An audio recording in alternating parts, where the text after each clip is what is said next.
Well, we are just here to reassure members of the public that in light of what happened on Tuesday, the police, we are still here. We are still ensuring that safety and security is maintained right here in St. James, in the downtown Montego Bay Policing District. And we are confident now that we have a handle on the situation. There's one suspect who we believe is outstanding. We believe that he's injured, and there's somebody or persons out there who are sympathetic to him and rendering treatment. We are asking that nobody there tries to offer that kind of support, because they are undermining the safety and security of the residents of St. James. Welcome to True Jamaica Buzz, news and entertainment with a buzz. The video and the person in the video that you just saw at the start of this is Aaron Samuels, SSP for the Montego Bay area. Montego Bay has been plagued in a few short days with 2 robberies, one an attempted robbery at a supermarket owned by Pick-a-Paw, of course. In the last one that took place on Tuesday, it is said that at least 4 of those suspects are known because they have criminal record, are known because they have been on the police radar from about last year or so. So it is a syndicate of crooks. On this mission, there were at least 6 persons. Out of those 6 persons, at least 2 of them were arrested. I will speak about this later on in the news. So follow the timeline. The robbery took place on Tuesday night. Fast forward Wednesday evening at about 4 o'clock. Joshua Terrell, he was one of the suspects. He was taken out. Confrontation, shootout with the police. He got the shitty end of the stick. A 9mm was found. Say from you challenge the police and them find a gun. Open and shut case, closed casket.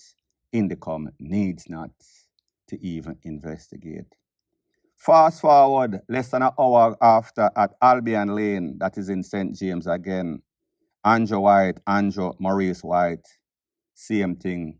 1 hour later, same result. Fast forward on Thursday, in a little pot, a man known as Rifleman. Next patient, same treatment. Now, people, when we look at these people, these are youths that have been going in and out of jail for a very long time. Specifically, when it comes to Rifleman that got taken out in a Lilliput, him have at least 5 cases of murder. Well, not 5, maybe 8 or so of shooting and murder included. However, some judge, as smart as they are, decide that, say this youth qualify for a bail. Him fall na the type of people that is not a flight risk and not a risk to society. Even though he has at least 5 murders, about 5 more shooting, 10 to 8 total. I can't even do the maths because his criminal record is so extensive. But the judge thought that he would qualify for bail. Don't know why. Now, people, on Tuesday when this incident took place, a taxi man was there waiting on customers, of course. And it is said that in their mad haste, when them buck up in the police that pretty much threw a monkey wrench in the robbery, foil the robbery, them a run left them own vehicle, getaway driver take away himself. They tried to hijack a taxi man. The taxi man couldn't find him key, so them bust up all sorts of shot on the taxi man taxi. Bust up all sorts of shot in a mid-air. No shot hitting the police. Luckily, let me rephrase that, re-edit that. At least 2 police got caught up. I made you hear a voice note of one of those police that was a victim. Him get shot in his foot. The next one, I think, got shot in his shoulder or back. Don't quote me on this. So everybody ski mask up. Suspect get hold in a Jeep. 3 of them lose them life. I am speaking about Terrell, I am speaking about White, and I am speaking about Rifleman. one in a Salt Spring, one in a Albion Lane, and one in a Lilliput. So Aaron Summers is telling you that there's a fourth suspect that we're looking for. And he is saying to people, putting out a very firm message, please do not facilitate, do not harbor these fugitives. Make sure, say, you call the police and tell the police, well, people, these people that like to facilitate these criminals that are always balling out them throat for criminal elements, them not gonna give the people or the person that is making them live work-free, scot-free, lazy as hell, want everything from the criminal proceeds of crime. So the police are making know, not in much certain terms or not such words, not quoting from him, just telling you the psychology of what is going on. Please, if you don't give him up, when we come for him, more than likely, if he does not volunteer in the presence of his lawyer or his preacher or pastor, when we come for him, dog are going to eat him suffer. And you might also be caught in the crossfire. I am just saying, he did not say it in so much words, but just I tell you, the mentality and the psychology of the police, 101. So people are wonder to themselves, then hold on a minute. Robbery take place Tuesday, Wednesday, 2 suspects, kind, gun, everything fine. Thursday, fast forward 24 hours or less later, in a Lilliput, a next suspect, rifleman. The police, them work like the FBI, the KGB, the CIA. How did the police get those intelligence? Well, people, if you look at your screen, this is a video that I showed on my channel of the police when they intercepted or foiled this robbery. They held on to 2 persons. 2 persons at least was begging and bawling for their life. Please don't kill me. I will volunteer information. This is the actual video right here. Take a listen, take a look, and then I'll give my piece. Yeah, that's the police jeep right here with the suspect sitting in the back of it. There's a yellow tape, so Church Street has yellow tape right across it right now. Yeah, but I'm told now the whole shooting was about a robbery at Feng's supermarket on Church Street. That was the intended target, Feng's supermarket on St. James Street. The robbing the supermarket, and then the police tried to stop it, and then that's when the alleged gunman decided to just keep shooting at the police non-stop. So that here the police jeep still in Santos Square. See this yellow tape right there. Video is kind of poor, but so people, you see the video, you hear the man say suspect in the back of the police jeep. So we can come to the logical conclusion that, well, there was a high-level call it interrogation, in which these men were held under duress. And I am assuming, knowing the psychology of criminality, that the meeting went something like this. Officer, please not kill we. And the police say, I dead enough for dead. Wanna make 2 our officer them get injured. Wanna go rob the place, wanna plague the place, wanna menace the society. Give us one reason why you guys should be alive. And people, I am assuming that Jamaican for Justice or Indicom was not invited to this interrogation because it might have turned out different. We might have had a sympathy party instead of a duress interrogation. So the man them say, me telling you who, me go telling you which part them live, me go give you them address, them name, everything A to Z. They started spilling the beans like a piper busway. And people, that is how the police got the information, and that is how the police acted so quickly as it pertains to Salt Spring, as it pertains to Albion Lane, as it pertains to Lilliput. Moral of the story is this. These people, them big, bad and bold, whenever them have the advantage, have the gun, stick up innocent people, pick up how, and him customer them.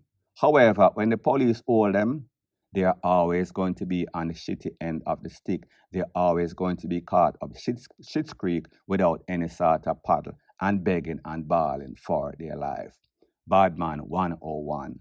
Let this be a warning to all of you persons out there with aspirations of being criminal.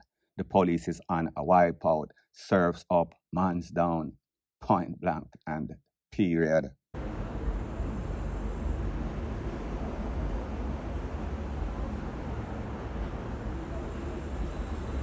So the next thing that is popping in the news, continuing on the theme of you can't trust nobody at Jamaica. Everybody a thief, everybody a hustle, everybody a chopper, including persons in high and low places.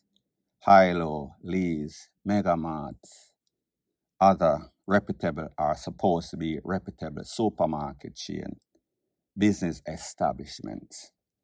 So the video that you just saw is of some Woolites. Woolite is a washing detergent, very expensive, supposed to be high quality. Up there with the likes of the Tide and stuff like that, people know about laundry detergents. Well, people, if you look at the video, you would see that there is two different colors on the cap of what is supposed to be the same thing. So what this tells you is that one of them is bootleg, or probably both of them are bootleg. There's a thing that is called quality assurance that most of these companies have, these big companies, multi-billion-dollar companies, such as the people who sell Woolite. So therefore, each batch, whether it is 1980, 1990, 2000, 2010, 2020, is consistent, meaning the quality is always the same. Quality assurance, like I told you. However, these things are very expensive. So, for example, one of those bottles that you see costs about $3,200 or something dollars after tax. Do the equation, that is about 20 US.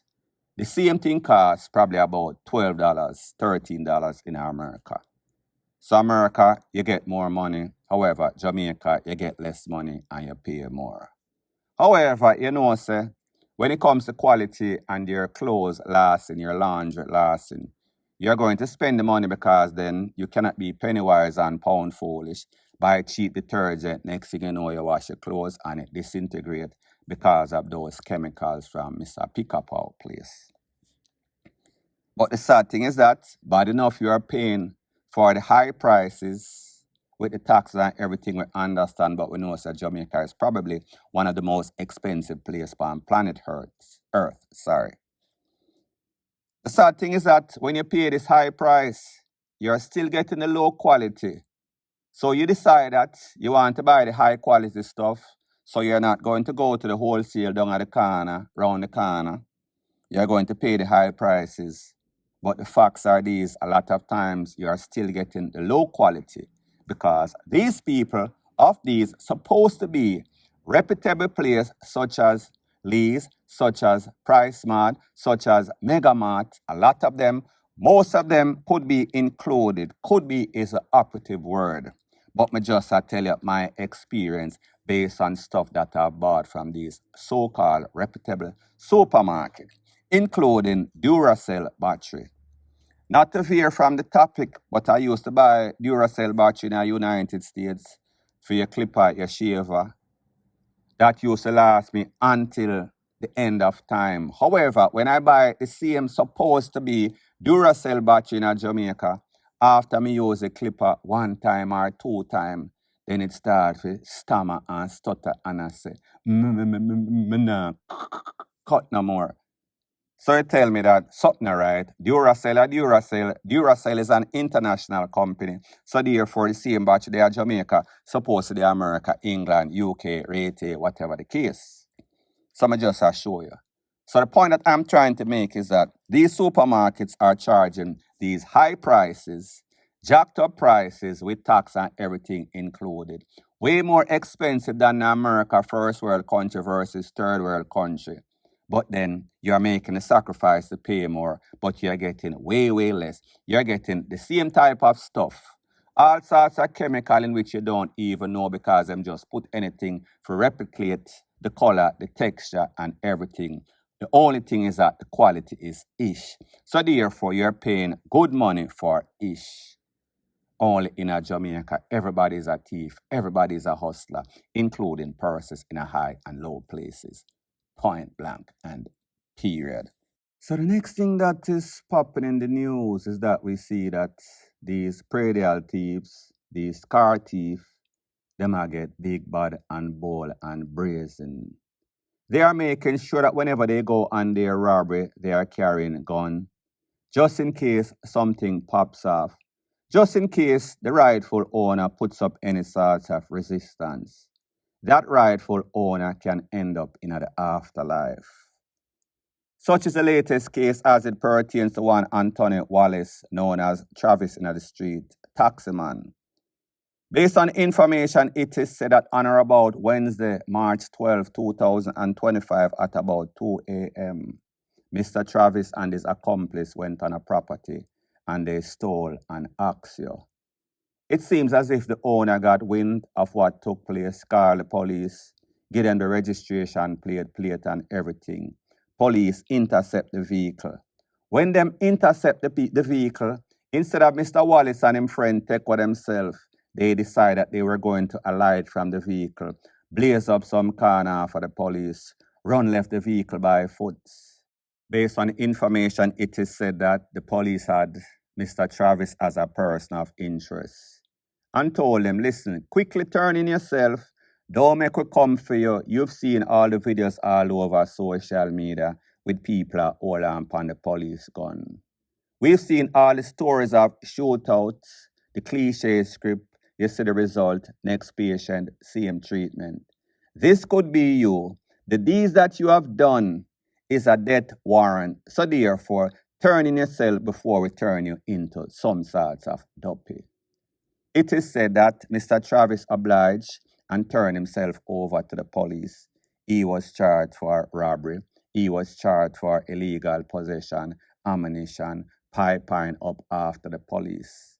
But to himself, he thought that he made a wise decision after making a stupid decision. So therefore, Travis should consider himself to be graced because it is amazing how he's actually alive. Point blank and period. So anyways, people, thanks once again for checking out my video. If you appreciate videos like these, please show your appreciation by liking, commenting, sharing and subscribing to my channel. That is how YouTube promotes videos like these to like-minded, sensible persons like yourself. Bless up.